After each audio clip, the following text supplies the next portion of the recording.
All right, great. So, yeah, we're rolling. So, Yeah. coming to you live from my childhood bedroom here. Invited Eddie to, my parents' house, and we're enjoying the Lake Superior Open. hmm Yeah, enjoying getting bitten by mosquitoes, but the chest is good too. The environment is what we're here for, though.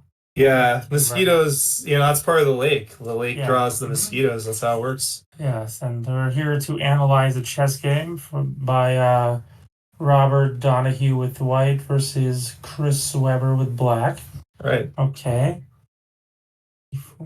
Yes. So E4 Yes, 5. and Knight E2. Okay. Very very interesting move, I would say. yeah. It's yeah, people like to do this to move order, like because sometimes if you play knight e2, and then if the black player plays like d6, for example, they like to play like c3 or something, and try to get like a better Alapin. Hmm. But against this is like sometimes people would try to move order another player that doesn't usually play knight c6. Like it's So a lot of times it's against the knight orf players. yeah, is the idea like I'm a D4 player, but I'm wondering is the idea to get F4 without having to move the Um, knight from F3 later or something or yeah, a lot of times you will play f4, but a big idea is just um, f4, especially if like d6 is played, because knight c6 is like the standard move against the closed Sicilian. If somebody would play knight c3, knight c6, you often see it. If you go back and if you see, let's say somebody plays knight c3 on move 2, like e4, c5, knight c3. sure. So Okay. they're gonna play And like and and then after this, if black is a knight dwarf player and plays knight c6, and then white can play knight e2 now. And then okay. all of a sudden now you're not going to get your knight dwarf unless you can play e5 to stop white from going into a normal Sicilian, but Okay. like that you don't know. But yeah, it's a tricky move order They trick. might be able to get Yeah, like tricky the trick. knight from G3 to F5 or something. Okay. Yeah, so Very interesting. yeah, and I need to get back here. So yeah, so knight E2. So yeah, knight e2, knight c6, and then b3. Yeah, b3. That's a move. Yeah, I mean, he did play this against me too. Not in this exact move order. B3 is always a line against this Sicilian. There's nothing wrong with it. Okay. Next. So knight F6. Mm. Right. And yeah, you kind of just have to quit worrying about like whenever there's a bizarre position like as black here, just I like what Chris is doing. Just take control of the center, develop the pieces. Don't worry about it. Kind of clamping down on d4. You can't really break in the center yet. Yeah. Everything looks pretty solid so far. So Yeah. g4. And so this in general, I would say like Bishop G4. This is kind of a general chess principle. Like Bishop G4 is usually okay, like if they can kick you and play G4 if white's already castled, but in some cases, like I think it's all right here. But in some cases, if you do this a little bit early, they can sometimes play like an H3 and a G4. And if they can play like D3 and castle queenside, they might later do a big kingside attack. So sometimes it's good to like wait until white would castle before playing bishop G4. But okay. So Yeah, and yeah, f4. F4, and this is very anti-positional, but it has its points, I guess. Like the knight takes, maybe they get the bishop pair. It's really concrete. I think it does work move by move. Like, oh, knight sack to give a check on h4, and it doesn't really work here. Right. So it does work concretely, but it does look because you are giving up crucial squares in the center. E5 and d4 are now going to be there for Right. a while. Yeah. And so H4 and man, yeah, Robert's just not messing around at Well, all. yeah, that's with his style. He goes for the throat, and you have to be careful to survive when you Right. play him. He's dangerous, dangerous player. Yeah, so here H5, which looks like a perfectly fine move to me, but the computer likes H6 a lot better. And I guess the idea is after this, um, white kicks this knight, and it looks great though. The knight's jumping into g4, but for some reason here, Yeah, the knight d5 is the issue. Like the computer really likes knight d5, eyeing that knight on d4, and like x-raying that g7 pawn. That's like the main reason why this position here for white. Yeah, because like I don't know, in my mind, like positionally, I feel like black has kind of achieved some goals. Like black has gone, to knight g4, and now they've gone knight e5, and they're blockading the pawn on e4. Like this is kind of, a lot of the times you play like the Sicilian, and that's like one of your goals: get your knight to e5, and be happy. So, okay, and yeah, and white just castles, and okay, so now the hack. This is brave, yeah. Yes.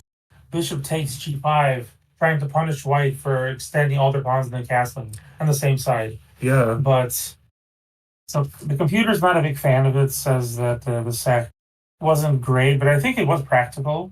Yeah, I think so. Like it definitely, at least black has enough, pieces close by the king. Like in general, you sacrifice. You usually need at least 3. You like need 1 to open the sacrifice, and at least 2 to be able to checkmate the king. And black has 3. 2 knights and a queen here, and so it should be good enough. To at least be interesting. So knight g4, okay, and yeah, and so now queen e1. Why queen e1? So queen e1. What is queen e1 preventing? I guess, is he worried about just the queen going, into h4 or something? That could be part of it. I'm just trying to see what else. Yes. Yeah, d3 does make sense. What the computer wants. Otherwise, just to bait black into taking on c2, so you can play queen e2. Yeah, maybe. I mean, that's what happens. That's what happens. Yeah, so just bait the knight away from the and so square. So I guess this was the key thing was, unfortunately black has a king as well, and getting this b5. So takes and b5. Black does have a king, and white wants to make sure that king will now be gone, and gives it takes on b7. Yeah, that rook. But there wasn't anything immediately obvious, though. Yeah, it definitely. I mean, just from looking at this position, it definitely looks like there could be some trouble in the 7th rank for black, but you have to be very concrete, right? So just to make sure, because I mean, black has an attack too. Yeah, and the interesting thing is, so this was played, but so the computer line, and this kind of does actually make some sense to me. So the computer line is to take here, take this bishop, and then take. And the idea is a lot of the times, if you can get both the queen and the rook to attack squares that are adjacent to the opponent's king that aren't defended, that's almost always going to be checkmate of some kind. So right now, if we see like the d7 square is attacked, and by both the rook and the queen, so it's going to be very hard, even though black can play queen e6 and defend it. Of course there's something kind of ridiculous like king g1. Like, what is this move, right, Eddie? Like king g1, okay, I'm sure like it has a purpose, right? So king g1, like what?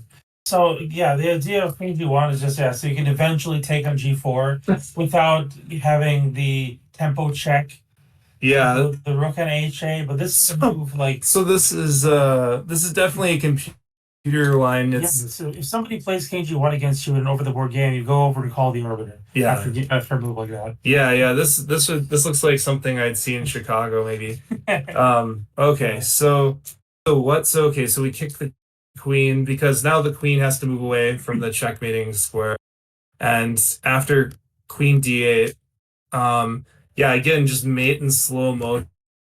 This is amazing. So this bishop is now coming here, and you stop the mate this way. This isn't the game. Right? No, we've gone down the rabbit hole basically. So now we take here, and all of that. So let's look back here. This is amazing. So the reason that we play king g1 is because after all of these moves, we can take, and finally we're going to be able to take the knight and not have check so we can get checkmate with the bishop. Yeah. And of course, like, why didn't, why didn't Robert just find this? Could have just won like that. So easy, right? Right. I mean, that's, Yeah, I yeah. don't understand. Like we would have both found this, right, Eddie? Yeah, Yeah. I don't understand. Yeah, how anybody that's not a beginner couldn't find that. That was so easy. Wow. Wow. Oh man, that's insane. That's just insane. And so okay, But looking at the position in the game, what's interesting is so here we are. White's position looks loose on the king's side, but what I just noticed is that even though it looks loose, all of the pieces are defended by another piece. Everything is defended by something. That's true. Yeah, so It's hard to actually have any tactics around the pieces in White's corner just because they're all defended so well. Yeah, yeah, that's a good point there. Okay, so trade off. Okay. So here, I mean, Black looks to have come back into the game here. Yeah, yeah. So now, and White's king's almost a little bit boxed off. So you kind of almost could be scared if like bishop takes. Maybe this rook can come down and maybe they can get both rooks involved or something. Who knows? Yeah, I think knight b5 was the main mistake here for White. Otherwise, White was doing very well. But after knight b5 now, in this endgame, I think Black is absolutely fine. Enough pawns to compensate. Yeah. But now f5, it does allow the fork. You're right. But the interesting thing is it's hard to actually, so even though Black, so the engine's like this is equal, it's kind of hard to find a constructive move for Black. So I really like this because at least we're tying down the bishop and the knight are safe now, and it makes positional sense of also tactical sense, by the way. Because now, we also are blunting this bishop and we might be able to move our pieces. So unfortunately, there's this check and you lose the rook. But, this is still, it's not very easy to break this down. Yeah. And what's the computer like d3 that position? d3? Yes, instead of playing knight g6 check. Yeah, I mean, when someone, but when there's a fork there, I mean, that's just so hard to play d3. Unless this is just not very human-like either, because I'm trying to see what the point of that. Okay, I mean, it wasn't as bad as like king g1, right? Bishop c6. Yeah. So the point is to take an a7. A7? And then play knight g6, I guess. So after this, knight takes a7. Oh. Okay, and then take on. Well, now take the rook, and now you've won an extra pawn as well. Yes. Oh, so you're still getting the exchange. Yes, and if the king goes young. Okay. If you go to b7, I wonder, then you won't have to. Yeah. So play knight g6. Anyways, so. Okay, so you're still either way, no matter what, you're getting So least. You're just getting extra tax, basically. You're getting the fork plus tax. Okay. Yeah. So very interesting. Of course, takes the exchange, very reasonable. No. Okay. And this I really like moves like this because when you're down in material, you don't want to trade pieces, but you also want to play moves like, even though this is like the best engine move, if you play a move like bishop d3, it feels like White's just kind of gaining time and hitting you. But here, when you play bishop c2, then White has to come back here, and that's not really an ideal square for the rook when it's going to be blocked by all this stuff over here. So I actually really like that. Okay, and knight jumps in. Okay, rook d8. Yeah, and so as we're going through these games, having game of the week and everything for the chess castle, I think game of the week, even though you have Black losing the game, I think that it can be game of the week kind of for both players sometimes, because I think that Chris has played this pretty decently. All right. I mean, this is not trivial to win whatsoever for White. Yeah, and now I really want to I really want to play this. And it looks like, okay, we're winning now, we're getting the knight, but unfortunately there's another fork, and so this This, yeah, knight fork. Unfortunately, this did happen in the game too. Yeah, this is what happens. So this knight fork is unfortunate. So yeah, what else can we do to not trade? Is there anything else? I mean, actually, the funny thing is, going into the fork could actually be the best move because there's nothing really obvious for black here again. So sometimes, my old chess coach, also named Dane, would say there's no way forward, but you must continue. Just let's go. So okay, we're just gonna go for this fork and yeah, and okay, at least that knight being gone. Maybe these pawns on light squares can be picked up. So yeah, and here, I would say in general we don't want to trade the rooks. Yeah. So if we can, yeah, maybe we can even just play rook d7. Losing a7. Wait, oh, you're losing that a7. Yeah, you can't defend a7. Oh, maybe, yeah, okay. There's not even the possibility of like coming over here. You're not fast enough. Yeah. So okay, yeah, that's really tough because in general, whenever you have like a situation where you can take the piece or you can take like three pawns, I would say the piece every time because you're gonna run out of moves, with the pawns. So. Although in a bishop ending, I think three pawns usually do the job. Well, it depends. Like actually, the bishop a lot of times can stop all three pawns. Yeah, hopefully they're not on the same side. Three connected pass pawns. So okay, so he's just going. So Chris is going for these pawns, and it almost seems like it looks like he's gonna get it. So it'd be amazing if Robert can pull this off here. Yeah, and all really he has to do is if he can just get this B pawn, because then if we have this pawn and it's not, the bishop is not the color of that queening square, then that's a draw. So really, all we have to do is get rid of the B pawn here as black. But that is easier said than done, unfortunately. If he does play b4 and stops that idea. Yeah, so that was good. Yeah. Okay. Eventually, there's going to be a zugzwang. So now, okay, just moves the bishop away, waits around. Yeah, and the king move is really smart, honestly, just taking your time. There's no hurry here. And what would happen? So this is a good question to ask, actually. Yes.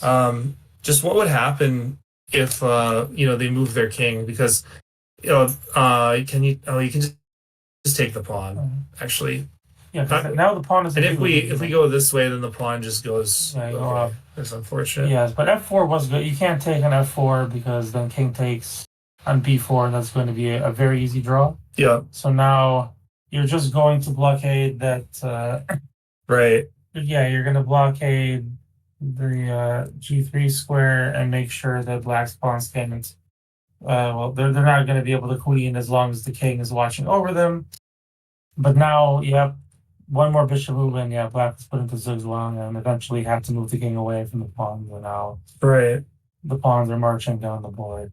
Yeah, and this is tough because it's like, okay, if only black could just teleport their king here, then they can get the draw that they want. But white's done a good job of taking all these squares away.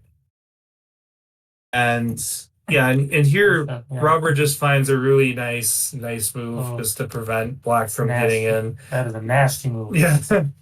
Yeah, that was disgusting. But I guess that's how you do it. Yeah, very good endgame technique by Robert. Yeah, that was impressive. Yeah, it definitely deserves game of the week. Okay. And here the funny thing is, let's see, there could have been a line.